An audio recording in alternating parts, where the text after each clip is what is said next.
Kama mdau wa soka, Ali alizungumzia hiyo kamati ya saa 72 kuchelewa kufanya matukio, kuamua matukio. Mfano tukio la Selemani Mwalimu dhidi ya, ilikuwa ni kwenye mchezo kati ya Simba na Dodoma, lakini likaja kutolewa ufafanuzi, likaja kutolewa maamuzi baada ya dabi ya Kariakoo kupita,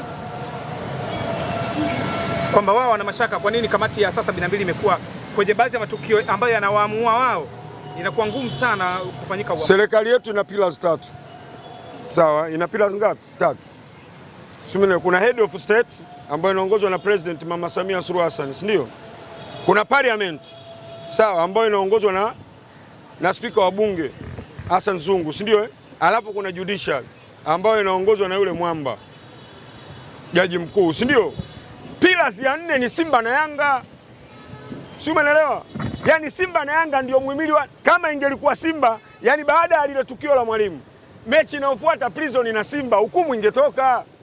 Hukumu ilishatoka ndani ya masaa 72. Walishakaa na walisha discuss.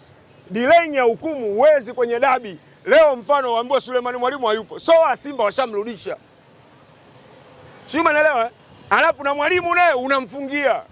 Kungekuwa na dabi Zanzibar, ingeleta utata. Sasa kuondoa ule utata, waache wacheze mechi. Wakishamaliza hukumu inatoka. Hivyo vitu vya kawaida vishafeva sana. Hata wewe Baka, hukumu yake ili delay, lakini sio kwamba ile kamati ya masaa 72 inakuwa ijakaa. Wale wanakuwa tayari wameshafanya nini, wameshakaa na wameshaamua. Isipokuwa sasa, yani matangazo, yani msemaji sasa wa bodi ya ligi kutoa yale matangazo kwamba sasa jamani, hukumu iko 1 2 3, imeheshimu dabi, kwa sababu dabi ni pillars ya 4 ya nchi yetu hii.